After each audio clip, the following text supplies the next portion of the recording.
Hi there, good evening. Hope you had a great Sunday. And now it's time to look forward to the coming week. Welcome back to this week's edition of Looking Forward. The show is about stories that are shaping up over the coming days and weeks. News that is developing and would have consequences for your life and mine and impact our choices. Stories that shape India's and world's politics and economics going forward. So let's get going. Tonight's show packs a punch with 5 stories that I've picked that you should look forward to this week. First up, of course, the top trending story of the world, the capture of Venezuelan President Nicolas Maduro by the United States. What happens next? The streets of Caracas, the capital, were unusually quiet through the day, adding to the mystery behind the ease with which the American commandos of Delta Force evacuated their target, the president and his wife. Let us look at who's in control. That's story number 1. Story number 2 is a big one again. Tomorrow is when the Supreme Court of India is all set to pronounce judgment on multiple petitions of bail in the 2020 Delhi riots cases. All eyes on whether Umar Khalid, Sharjeel Imam and others, their accomplices, would be out or stay put in Tehran. For some strange reason, or perhaps not so strange, the world is watching India's Supreme Court closely tomorrow. Story number 3 is about an intense week of political realignments that Tamil Nadu is looking forward to. With BJP Master Strategist and Union Home Minister Amit Shah already in Chennai, other parties are making their moves. We go south ahead of the polls there. Up next, we stay in Tamil Nadu as the Madurai bench of the Madras High Court delivers the much-awaited verdict in the Deepam Row, the lamp house atop the Tirupparankundram hill that separates a temple and a dargah. The Kashi Mathura Ayodhya spin to Tamil Nadu politics just ahead of polls would be interesting. And that's happening this week. And finally, we look at what's happening with Iran.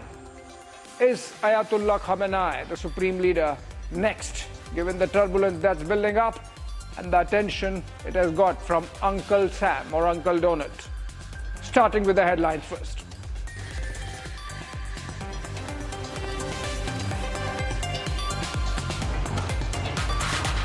Captured Venezuelan president being questioned in custody at New York detention center over criminal charges. He faces long-standing federal charges from a 2020 Southern District of New York case, including narco-terrorism, conspiracy, cocaine importation, conspiracy, possession of machine guns, and destruction of devices, destructive devices, as well as related weapons.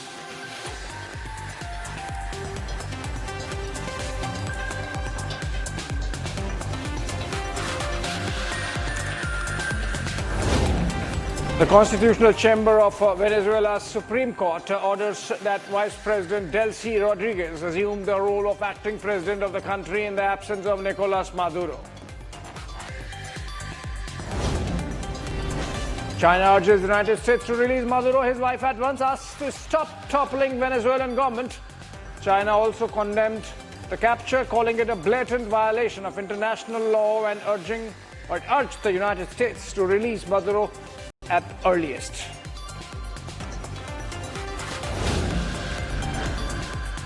Gandhinagar in Gujarat grappling with the typhoid outbreak. 70 active cases linked to contaminated drinking water. Leaks in the pipeline network have allowed sewage to mix with water, sparking fears of an epidemic and a repeat of Indore.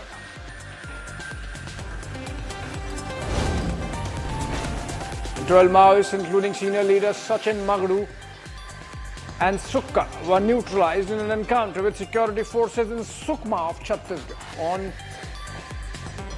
Jan 4. Early in the day, the security forces also recovered automatic weapons, including AK-47 and INSAS rifles from the site.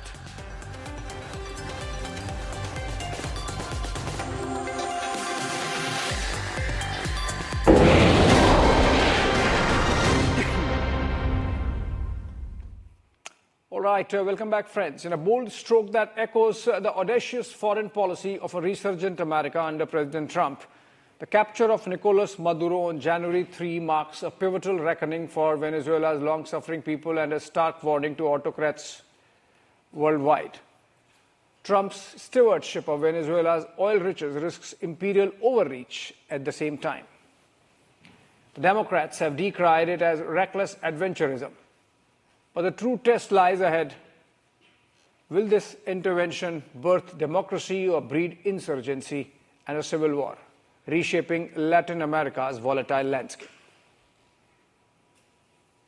Venga por mí. Aquí lo espera en Miraflores. No se tarde en llegar, cobarde.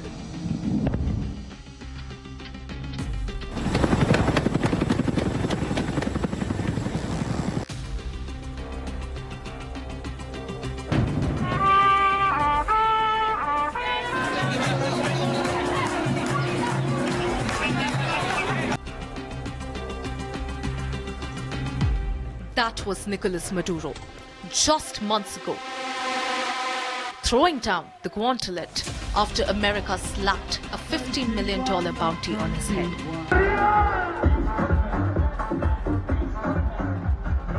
I want to sing it note for note, don't worry.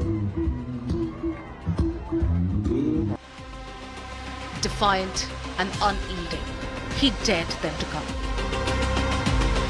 And on January 3rd, 2026, they did. US forces struck Caracas, seized the president and his wife, and flew them to New York. Actually, the authorities, government, regional government, the mayors, the majority, absolutely all the majors and the government, regional government, is allied of party of Nicolas Maduro. They have a reunion in 7 or 8 o'clock in the night for talk about declarations of Donald Trump and the situation. President Trump declared that America will steward Venezuela's vast oil reserves until a stable transition. As everyone knows, the oil business in Venezuela has been a bust, a total bust, for a long period of time. They were pumping almost nothing by comparison to what they could have been pumping and what could have taken place.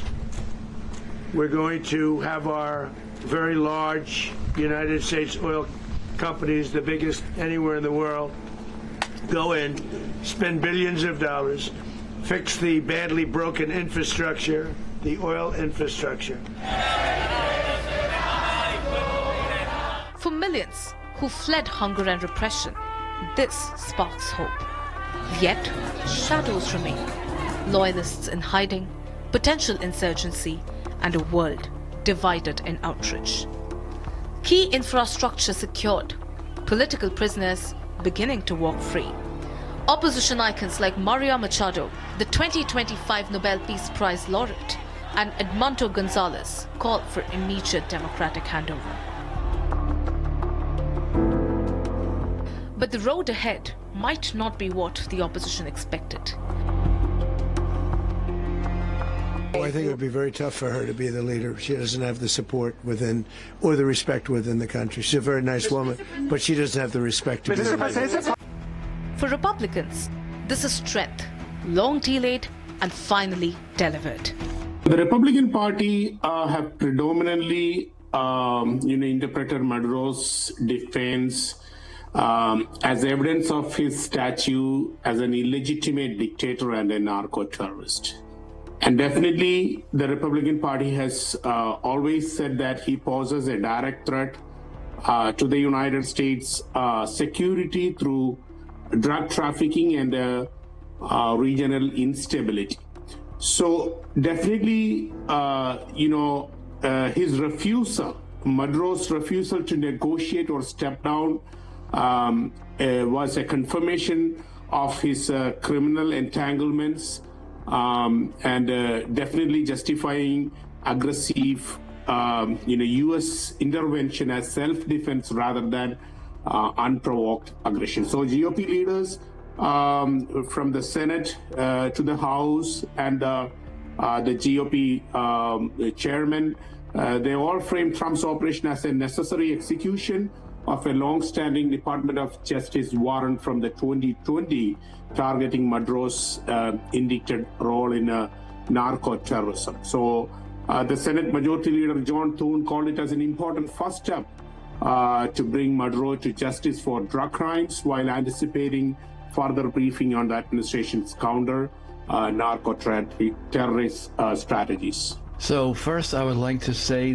congratulations to President Trump, his administration, and the very brave military that went in with a surgical strike to specific, very important assets of the Venezuelan army, and was able to go in and under the cover of darkness extract Maduro and his wife and bring them ultimately to New York.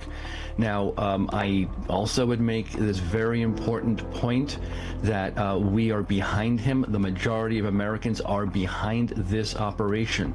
And the reason is because, first of all, we elected President Trump to be a little bit more let's say, forceful on the domestic and foreign relations front, combating terrorism, combating these rogue dictatorial leaders that are around the world, as well as the narco-terrorists. And this has been a very big problem for America in the last few years. And even myself, being here in California, we are victims of having uncontrolled drugs, fentanyl, cocaine, and other illicit drugs consistently pouring into our state and even my city here in San Francisco. Meanwhile, the Democrats echo a different sentiment. The U.S. invasion of Venezuela, kidnapping Maduro, is a flagrantly illegal, in terms of U.S. law and international law, a flagrantly illegal action that bodes poorly for the future of the planet. Trump made clear that he's doing this because he wants Venezuela's oil. In his national security strategy, he said Latin America is ours. This is the mind of a tyrant, of a sociopath, of somebody who controls nuclear weapons, but has the mind and the restraint and of a 3-year-old and the morality of the jungle. This is a very, very dangerous, barbaric, illegal, unconstitutional action and must be opposed by the entire international community. The aggression on Venezuela has brought about global scrutiny. Cuba's President Miguel Díaz-Canel Bermudez strongly condemned the U.S. attack on social media, calling it a criminal attack against Venezuela and urging the international community to respond quickly. Meanwhile, Colombian president also reacted to the strikes. He said, and I quote, "The government of Colombia rejects the aggression against the sovereignty of Venezuela and of Latin America." The office of Italy's Prime Minister Giorgia Meloni, on the other hand, said that she was closely monitoring the situation in Venezuela with an aim to gather information about their fellow citizens in the country. Spain, meanwhile, offered to mediate the crisis. The big question now: would China stop at a strong condemnation, or is there more coming? From China's point of view, this is the end of whatever it is that the U.S. was preaching. Imagine if any other country were to invade the United States, take the president and the first lady, take them to another country. Would that be considered an act of war? Obviously, yes. So the United States is on thin ice internationally, or I should say it's broken through the ice. From China's point of view, they do not want to get into a direct confrontation with a military nuclear power such as the United States. It would risk the entire world, and this is not what China wants to do. But the rest of the world should be taking notice. The fact that at this point, Donald Trump, Washington, feels that at any provocation, real or not, they can go in and change the regime forcefully. So whether you're India, Russia, small country, if Donald Trump decides that you are on the wrong side of his ideas, for instance, you're selling oil, you're buying oil from Russia, that this could not only mean sanctions, it could mean a forceful regime change. So we stand on the precipice. The old order is dead. The question is, will the countries now around the world join together and say enough? Tell Donald Trump in the only language he will listen to, which is economic.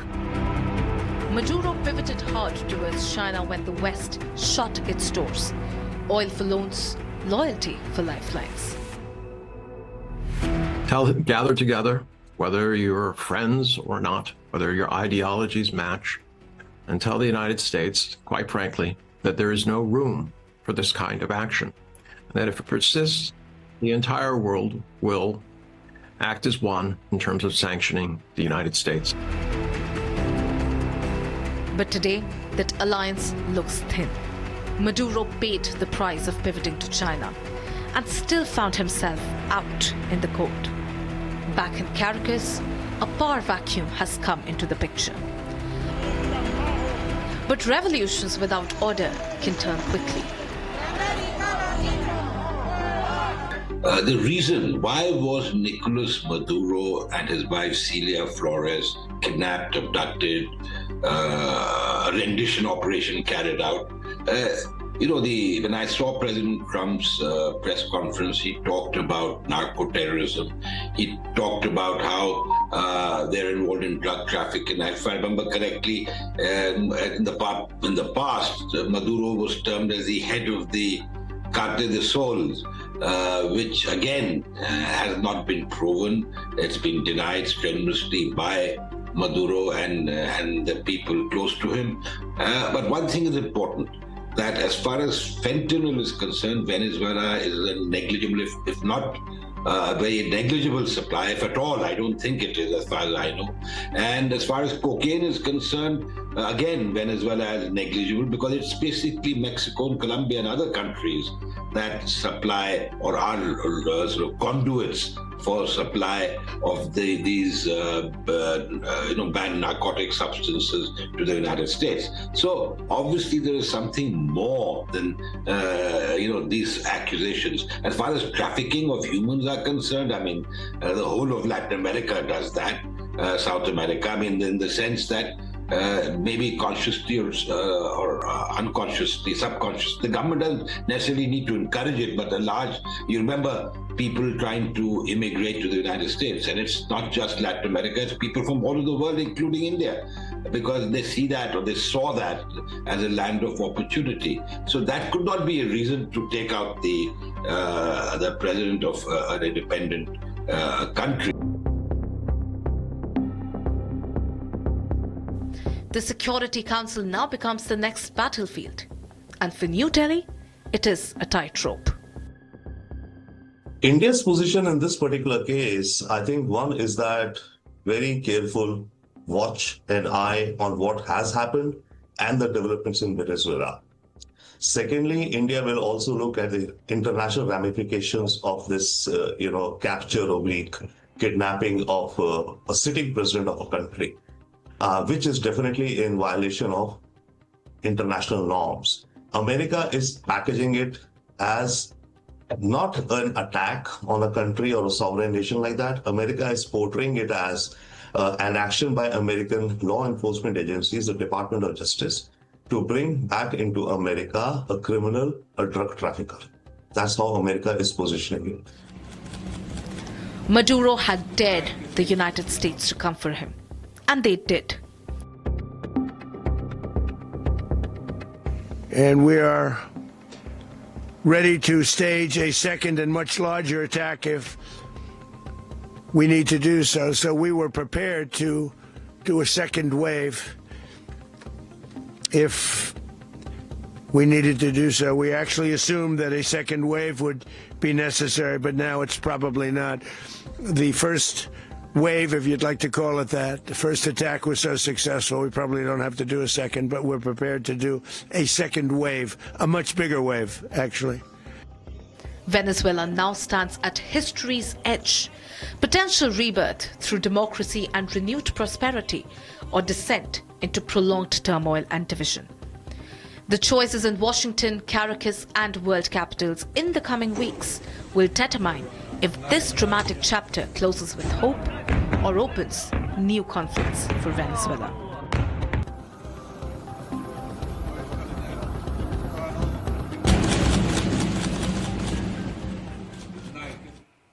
All right, the world is both amused and not so amused, but of course on its guard at what next. Moving on. As India braces for a landmark Supreme Court hearing on January 5, that's tomorrow, the fate of activists Umar Khalid, Sharjeel Imam and 5 others hangs in balance in a larger conspiracy case tied to the devastating 2020 Delhi riots. Tomorrow's ruling by Justices Arvind Kumar and N.V. Anjaria will not merely decide bail or jail for the rioters.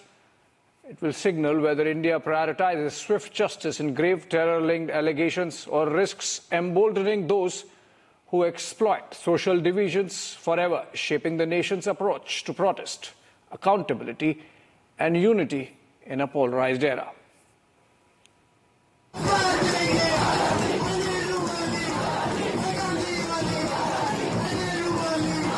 In the heart of India's democracy, where the echoes of protests against citizenship laws still linger,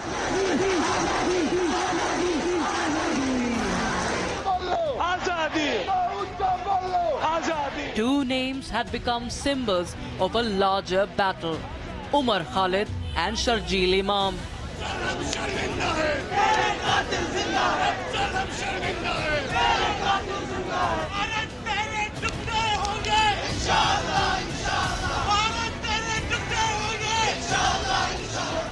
Arrested over 5 years ago under the stringent Unlawful Activities Prevention Act, they stand accused of masterminding the 2020 Delhi riots, a charge they vehemently deny. Tomorrow, 5th of January 2026, the Supreme Court of India will deliver its verdict on their bail pleas, along with those of Gulfisha Fatima, Miran Haider, Shifaur Rahman, Muhammad Salim Khan and Shadab Ahmad. This is not just about 7 individuals. It is about the future of dissent and holding those accountable who were responsible for the death of 53 people. जहां हम महफूज दिल्ली की खास बात क्या थी कि international media को आने में 5 मिनट लगते हैं, 5 मिनट। वहां अगर ये गोली चलाए तो वो वीडियो पे आ जाएगा। दिल्ली में वैसे भी दिल्ली को ये कश्मीर बना नहीं सकते, आपको भी पता है। इन्हीं की जलालत होगी, हमारी नहीं होगी। अगर ये दिल्ली में गोली चलवाए, आर्मी लगवाए, तो जलालत किसकी है? मुसलमानों की नहीं, सरकार की जलालत। ये दिल्ली है भाई, ये फ्लाईओवर गिरे जरा, पूरी दुनिया को खबर हो, समझ रहे हैं ना। और तीसरी चीज, भैया लाठी खाने से न डरे। बिल्कुल बिल्कुल। अगर किसी का हाथ टूटा है तो अलग बात है, कोई पैर टूटा है तो अलग बात है, लाठी खाने से न डरे। एयर गैस से किसी को एलर्जी हो सकती है तो भागे, सही बात है। लाठी से एलर्जी ना समझे, लाठी 2-4 तो पड़ेगी, और लाठी खाने की कला भी सीखना है, समझ रहे हैं ना। इस तरह कम चोट पड़े, इम्पैक्ट कम हो। केसेस होंगे, हम पे भी FIR है, इसके लिए तो इत्मीनान से होगा। लेकिन ये कामयाबी तभी मिलेगी जब 100 शाहीन बाग के जलाना पड़ेगा उसके टेंशन का, नहीं तो आप पूछने वाले। Let's rewind to February 2020. Northeast Delhi burned amid clashes triggered by protests against the Citizenship Amendment Act and the proposed National Register of Citizens.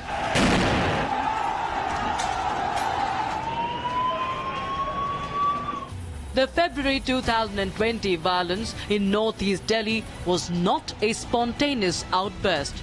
Delhi police investigations, backed by witness statements, digital evidence and technical data, reveal a premeditated, well-orchestrated conspiracy.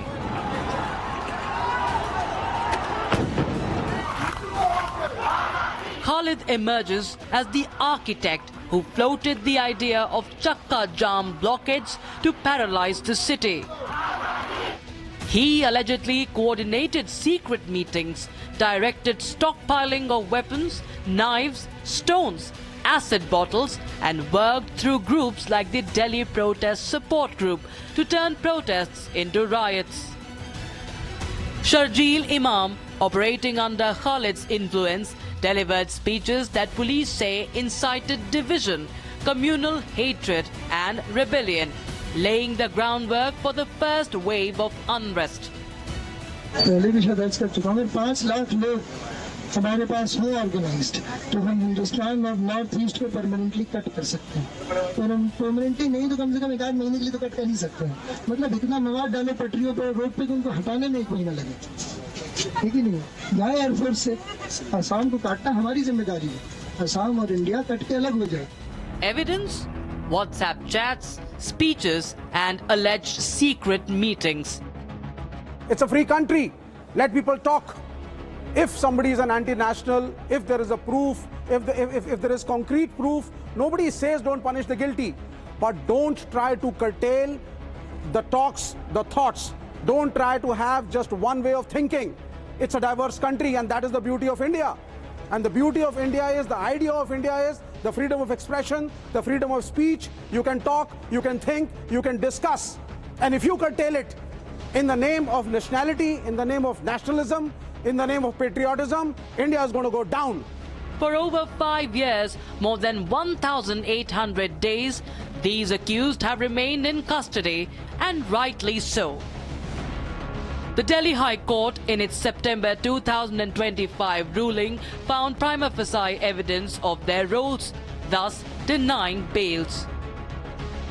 The police have argued jail, not bail, is the norm in such grave terror-linked cases. The national interest comes first. Such terrorists and who are harboring grudge against the nation, hatred against the nation, they should not be released on bail. Ultimately, the principle of law is very clear that the larger interest of the society has to prevail over the interest of particular individuals. So, these people, they got a big history and the background is very clear. It was a premeditated conspiracy that has been repeatedly held by the honorable courts. So now, in such situations, you cannot grant them bail. Now, Justices Arvind Kumar and N.B. Anjaria hold the key. Their decision comes amid growing international scrutiny. New York Mayor Zohran Mamdani and 8 US lawmakers recently voiced support for Khalid, highlighting concerns over India's human rights record. This guy, Zohran Mamdani, is a hardcore jihadi. He has become mayor of New York and he's going to mess up that state, I know.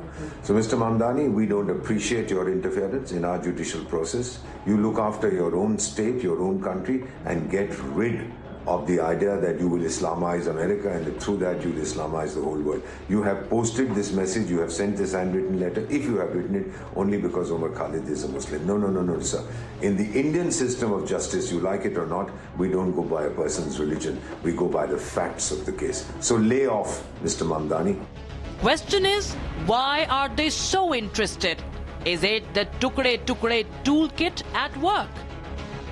As a mayor of New York, we should stay focused on New York issues. There are a lot of issues and that's why he was brought in. But meddling into different countries, their internal affairs, I think would not be a very advisable thing for a newly elected mayor who is has very little experience in managing one of the richest cities in the country, not only in the world. It has so many other issues involving immigration, healthcare. We have a basket full of things to take care of, but making statements on internal issues of different countries, including India, in the light of a huge Indian diaspora living here in New York City, and I'm right now in New York City as well, I think it will leave a bitter taste in the mouths of Indians who may have voted for him. Looking forward, tomorrow's verdict carries profound consequences for India's future. Tomorrow, it's not going to decide on the merits of the case. It's basically related to the bail provisions only. And in the UAPA case, there is a stringent provision, that is the provision of 43D5, and that's why in the statutes like NDPS, UAPA, some provisions like in NDPS 37 and UAPA 43D, they are stringent. That's why judiciary have a little tilted towards the prosecutions. So tomorrow, the court will decide on the merits of the bail, whether bail should be granted to Umar Khalid or not. They are in the jail from the last 5 years. In the normal course, it is seen in the Motiram case also that bail is the rule, jail is the exception. But when the allegation is related to UAPA, NDPS, then the judiciary have a different viewpoint in granting the bail. If the Supreme Court upholds the High Court's denial and rejects bail, it sends a powerful signal. India will not tolerate those who incite communal violence and threaten national unity. But if bail is granted, the risks are grave. It could embolden fringe elements to exploit social fault lines again, knowing prolonged detention is no longer assured. Internationally, selective sympathy for the accused, letters from foreign figures might encourage interference, weakening India's resolve, even as some support it strongly. Umar Khalid और उनके साथियों का कल supreme court फैसला करने वाला है। मैं उम्मीद करता हूं कि उनकी कल जमानत हो जाए। ऐसा पहले कभी नहीं हुआ है कि 5-5 साल तक ट्रायल ना होता हो और जमानत भी ना मिलती हो। आज दुनिया भर के अंदर बदनामी हो गई। अमेरिका के सेनेटर्स, लॉ मेकर्स एतराज कर रहे हैं, लेटर लिख रहे हैं। न्यूयॉर्क का मेयर अपनी तवज्जो दिला रहा है, कंसर्न है उसको। इस वाकये से पूरी दुनिया में बदनामी हो रही है। January 5, 2026. The Supreme Court of India stands at a defining crossroad. This is no ordinary legal matter. It is a reckoning for those who, through calculated words and hidden plans, unleashed chaos that claimed 53 innocent lives, injured hundreds, and scarred the soul of our capital forever.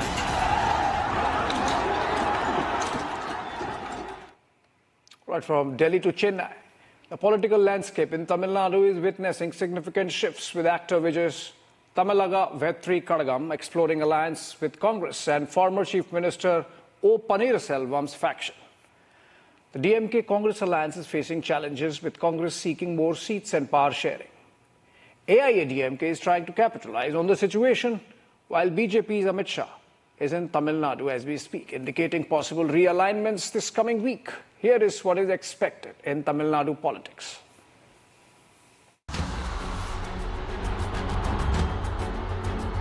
It is going to be a week of realignments in Tamil Nadu politics.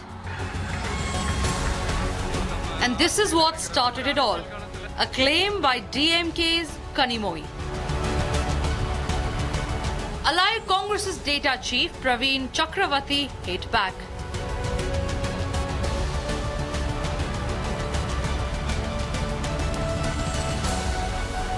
The Post takes Kanimoy claims to cleaners on Tamil Nadu's debt situation. And even before the row had run its course, came this.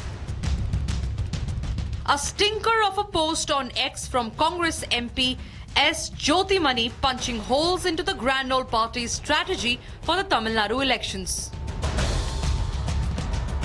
While the accent was on state leadership, the target was alliance as per observers. I don't think there's any chance of the India alliance breaking. Remember, the India alliance major partners in Tamil Nadu are the Congress and the left parties. And they have no mood to leave it. They don't want to lose the larger picture of the country. Well, there are many, many small parties who have 0.5% of the vote, 1% of the vote. Whether they go this way or that way will be a last-minute decision. The major alliance partners of the India alliance, of the left parties and the Congress, they won't switch at all. It is in their interest to take forward the India alliance. By breaking it, Congress will suffer and the left parties will suffer. So therefore, there is no danger of that at all. Chakravarti and Jyotimani posts indicate otherwise, with a section of the Congress believing that partnership with the rising star Vijay's TVK might better their prospects. See, basically, Congress and TVK are natural ally in terms of secularism, in terms of no stand against communalism. We were natural ally, and I mean, as you said, Rahul and our leader are they are friends actually. So there are a lot of possibilities for Congress and TVK to form an alliance. DMK is closely watching the developments. See, whatever people in the TVK might say, because they're looking for alliance partners and they've not gotten a single alliance partner. That is the point here. So every alliance party of the DMK or ADMK, they're trying to poach, but no one is willing to join them. But having said that, DMK and Congress are married and there is no divorce possible. That is the kind of relationship that DMK and Congress share. We've been in alliance together for the last 22 years, maybe except for brief 1 or 2 years in between, 2013 to 14 when there was no alliance. The other pole of Tamil Nadu politics, AIA-DMK sees opportunity. The myth that DMK alliance, the India alliance, is formidable and stronger is busted long back. All the ally parties, particularly the Congress, VCK, Communist and MDMK, are trying to retrace their identity and trying to find relevance with the people of Tamil Nadu. The cherry on the icing is Congress, which is now being vertically split in opinion. One section wants to get away from Congress to retrace its identity, and for the benefit and welfare of Congress growth in the state of Tamil Nadu, it has to come out of DMK. That is one section. The other section, who wants to support dynasty politics and be a part in the corrupt practices of DMK, wants to stay with DMK. Which means that all is not well in the alliance, and we expect many alliance parties will definitely break away before the elections are due. Or is it that Congress is bargaining for seats? DMK has lost its alliance strength completely. Congress today is asking for power in the state. It is not the old DMK under MK Karunanidhi. Now it is a weak, very, very weak DMK under Mr. MK Stalin, who does not have any clue of what is happening around him. Congress is asking for power. They are asking for 3 ministers and about 50 seats. VCK, which has never come to power in the last 25 years, even their cadres are pressurizing Mr. Tirupparankundram and asking them to ask for power. So is the Communist, because none of these 3 people are in power in any state. So they are feeling that this is the only way to get into power in some hook or crook. If that be the case, DMK is ready and willing to discuss. Even as an Indie split is imagined, former Chief Minister OPS has been fancying his own truck with Vijay. You see, OPS will go along with whatever the BJP tells him, for the simple reason that while OPS is a powerful man in his districts and southern areas, he requires a national crutch to lean on, and that is the BJP. He cannot go to the DMK for various reasons, having served with Jayalalitha as Chief Minister twice. Therefore, recently Amit Shah, the Home Minister, patched up all these issues. And they said that the BJP will give from its share whatever O.P. Pannirselvam wants. So I think that he will continue with the NDA rather than go with TVK. Because even if the NDA loses in Tamil Nadu, they're still in power in Delhi. If TVK loses, what will happen to Pannirselvam? TVK is a new horse. Very difficult to bet on him. And an old horse like Pannirselvam will be very cautious in such matters. The analyst is suggesting the BJP might be trying to reach out to Vijay in its own way through operations. In Tamil Nadu, you see, right now, a very new phenomenon is it's a 3-front race. Merely for the last 40 years, there's either been the DMK-led front or the ADMK-led front. But now, with TVK coming, and his popularity is there, he is forming another front of new parties, or whether he's attracting people from the old parties. It is a 3-horse race in Tamil Nadu for the first time after a long time. So there is an element of uncertainty. Whose votes will TVK take? That is the new situation in Tamil Nadu. It's a ADMK and DMK there is also TVK. So it makes it all the more interesting. And don't forget, TVK has made a very interesting proposition that he will share power in the government with his allies if he forms the government. The DMK and ADMK from 67 have never shared power with their allies. They made them MLAs and MPs, but no ministerships. TVK has offered that. That will also have an impact on the overall election, what the other parties will do. That will become a very interesting three-front race with new elements thrown in, a new actor, a new front. A bunch of meetings are planned this week between Congress and DMK, between TVK and Congress, between OPS and TVK. And all these alignments happen in the same week that BJP's master strategist Amit Shah is in Tamil Nadu. A week of political realignments is happening down under. One day! On the eve of a pivotal hearing on January 7, that's Wednesday, at the Madurai bench of the Madras High Court, the centuries-old Tirupparankundram hill stands as a flashpoint in Tamil Nadu's fraught politico-religious landscape. As a two-judge bench weighs appeals, cross-claims and the delicate balance of heritage, faith and public peace, Wednesday's verdict could either reaffirm judicial authority in protecting religious practices or deepen divisions in a shared sacred space, testing whether Tamil Nadu's secular ethos can withstand politicized fault lines reminiscent of Ayodhya, Kashi or Mathura.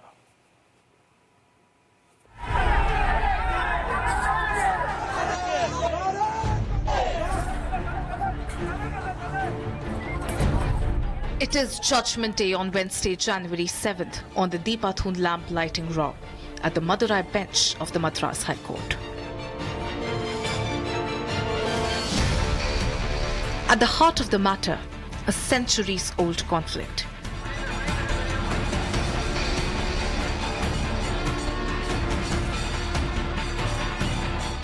Claims of Hindu devotees over a structure to light lamps at the temple that has stood for 1300 years. Against Muslim devotees of a dargah that came up about 700 years ago.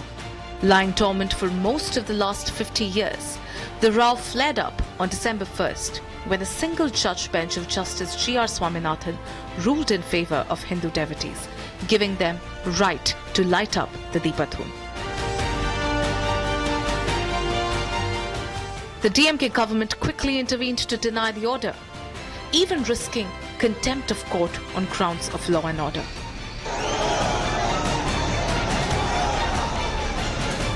As far as the Tirupparankundram row is concerned, the bench of the courts will be listening to the contempt petition tomorrow, and we are expecting them to come very heavily on the state government for not adhering to the orders of the High Court.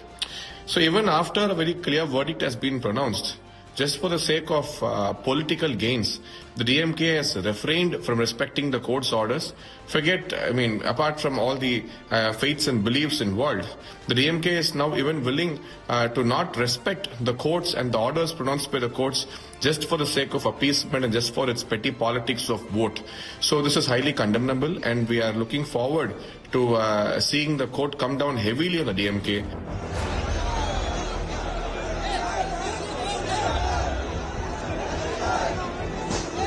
Appeals and cross-appeals got immediately filed. The Tamil Nadu government said that there was no archaeological evidence that the pillar was meant for lighting of lamps. The Waqf board intervened to say that the area where the lamp post stands belongs to the dargah. The Madurai collector filed a plea that the Swaminathan order had no basis on ground, that the Deepam was a figment of Hindu imagination. The Devasom board, custodian of the temple, saying temple administration could not be compelled by the court. Another government wing, the Hindu Religious and Charitable Endowments Department, even suggested there is no Deepam, that the structure might be a Jain religious place. Devotees expressed anger on the ground. Police claimed before the court that enforcing the single judge's order might lead to communal disturbance.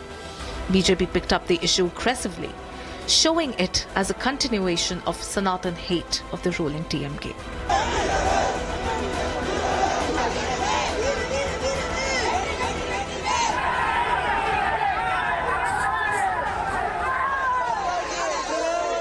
Can you deny the existence of Ramanathaswaram? Can you deny the existence of Meenakshi, Lord Shiva from Tamil Nadu? Can you remove the cultural ethos of Tamil language and Tamil literature? Can you remove Tirukkural from the society?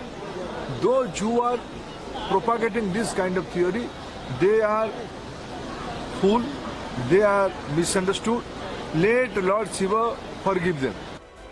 The contours of the Tamil Nadu case are similar to the Ayodhya, Kashi, Mathura temple disputes. It is over to Wednesday, January 7th, as the devotees wait to hear from the two-judge bench of the Madras High Court at Madurai whether or not they would get to light the lamp.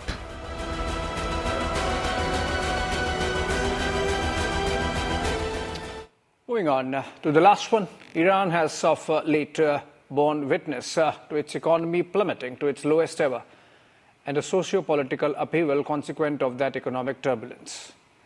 And if those internal pressures were not bad enough, Iran now stands susceptible to possible international interference at the hands of the United States and Israel, perhaps. All that's left to be seen is how Tehran wades through these difficult waters. Here's looking back to everything we know so far and looking forward to whether Iran is going to be the next Venezuela.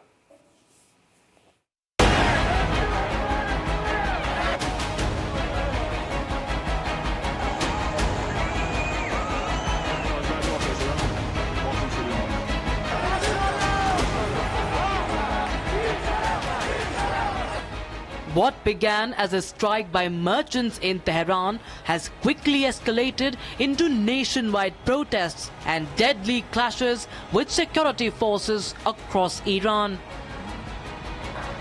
Why, you may ask? Financial and cost of living protests in Iran have transformed into explicit anti-regime demonstrations due to a long simmering and deepening economic crisis. There is widespread public anger over government corruption and mismanagement and a belief that the system is incapable of reform. Now, the immediate trigger for the current protests was the collapse of the national currency, the Riyal.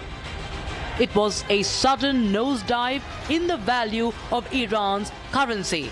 The final blow to a population growing tired of being patient under an ailing economy. Over the days, the intensity of the protests grew, soon leading up to being one of the largest protest movements that the country has seen in years.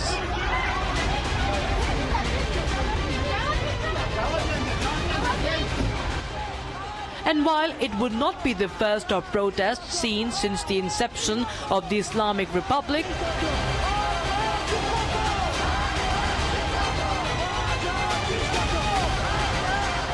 this latest round has decidedly come at a difficult time for the regime, amid a series of economic damages from losing a war with Israel and so on.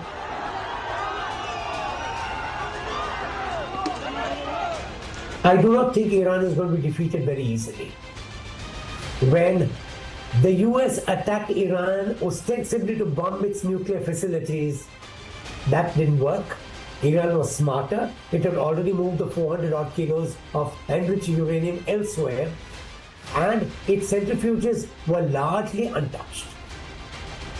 When Israel tried to attack Iran, its planes went near Iran and all the radars were locked. And they had to immediately run back. And when Iran decided to attack Israel, they touched up, and nobody talks about it, none of the mainstream media talks about it. They destroyed an airport called Nevatim, which is the largest airport and the most secure airport in the Middle East. And if this internal tension was not bad enough, Iran is also now susceptible to external pressure and violence. There is a lot of concern in Iran, after all, that the United States or Israel will use force. First attack, everything was destroyed. The second attack, Tel Aviv was attacked and its control center destroyed. And Israel has realized that Iran can evade every iron dome that Israel has, and Iran can destroy it. So it wants America to go in again. And America is controlled by Israel. So if Iran is defeated, expect Iran to retaliate. The Hormuz Strait will be blocked. All oil to the world is blocked. And it will start attacking every American base in the Middle East. The Middle East will be up in fire. It's been supported by China and Russia.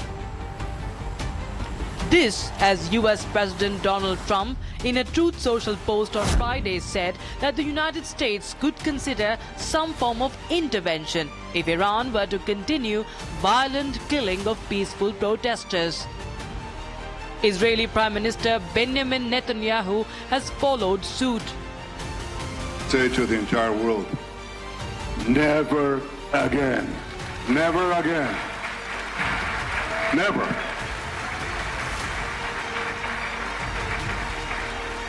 Never again was last year, in which we demonstrated to the would-be destroyers of Israel, we shall destroy you, you shall not destroy us.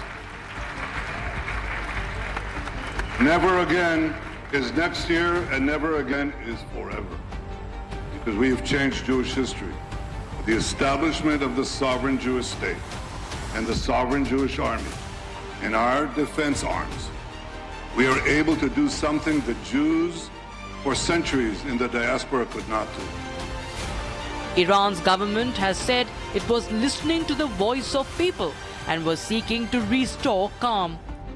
تکرار میکنم این موضوع رو که شنیدن صدای مردم، حتی صدای اعتراض مردم، حتی صدای اعتراض تند مردم وظیفه دولت هست. همه تلاش خودمون رو میکنیم با جریان گفتگویی که ایجاد شده و با اقدامات اصلاحی که داره صورت میگیره بتونیم آرامش رو برگردانیم و همچنان که آقای رئیس جمهور هم دستور دادن که گفتگویی شکل بگیره و تلاش‌هایی برای بازگرداندن ثبات و آرامش به هم فضای جامعه و هم اقتصاد انشاءالله شاهدش باشیم. All this seems aimed at fending off American pressure. ما در جنگ تمام عیار، یعنی اینا الان بیشترین امیدشون برای اینه که ما رو از نظر اقتصادی زمین بزنن. با هواپیما و با موشک و با نمیدونم بمباران که میگه مملکتی رو نمیشه تسخیر کرد، باید بیان زمین و در زمین با این مردم میخوان برخورد کنن که امکان نداره اگر ما مصمم باشیم، همدل باشیم و برای ایرانمان و برای سربلندی کشورمون تلاش بکنیم و با هم حرکت بکنیم، اونا نمیتونن و نخواهند تونست ایران ما رو به زانو در بیارن. A worried supreme leader, particularly after the Venezuela developments, Ayatollah Khamenei is also trying to clamp down on the situation.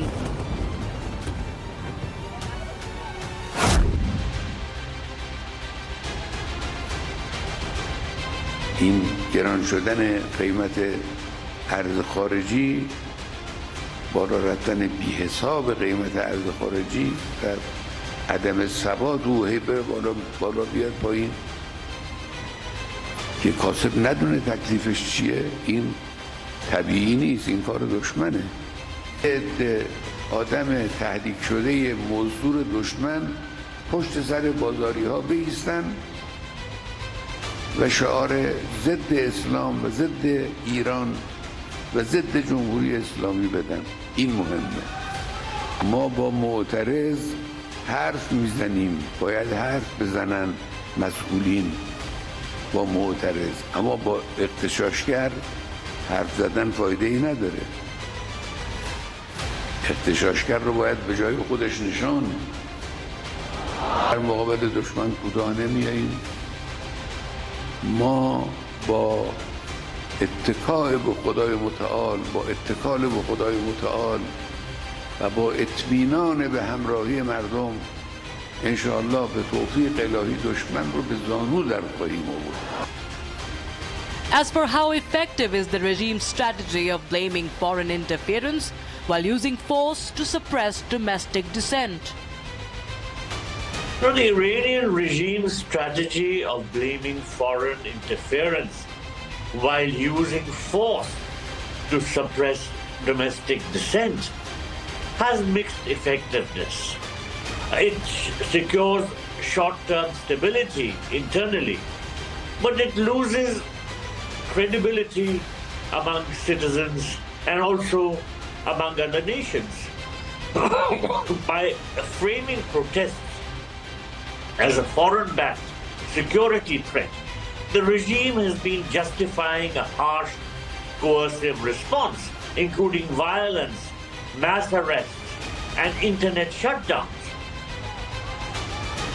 This urge to quell protests and establish some semblance of peace has gained an element of urgency, as the American operation in Caracas to capture Maduro panned out just a day after Trump's warning on Iran.